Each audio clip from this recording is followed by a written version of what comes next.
My name is Harry Wolbert, and I would like to share some of my thoughts and feelings concerning institutions.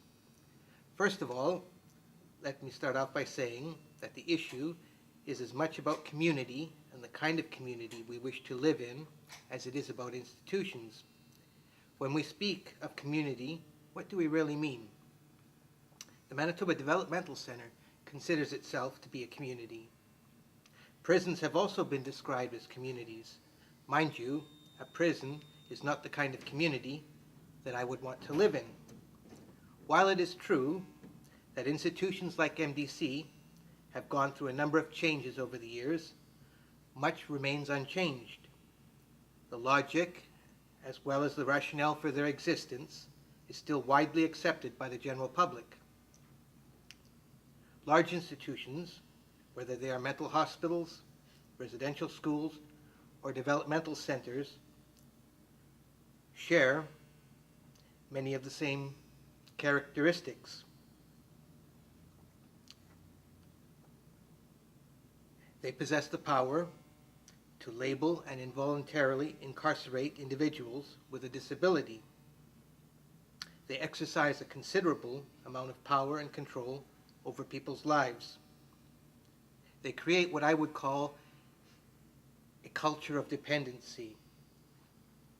Institutions also operate under a cloak of secrecy.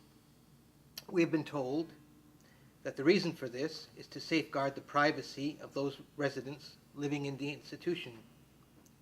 However, in my opinion, all that secrecy is more for the benefit of the institution and the staff that work there than it is for the residents. Can institutions be reformed? It's a good question. Some people seem to think so. I, on the other hand, don't think that they can. It doesn't matter how much you pretty up an institution on the outside, or even on the inside for that matter, it is still an institution in the end. The Portage Residential School has been turned into a museum. It is my dream that the Manitoba Developmental Centre would suffer the same fate. I speak from experience. As a teenager, I spent 5 years in and out of various institutions. Those were the dark ages of my life. I too am a survivor of our system of institutional care. My life did, fortunately, take a turn for the better.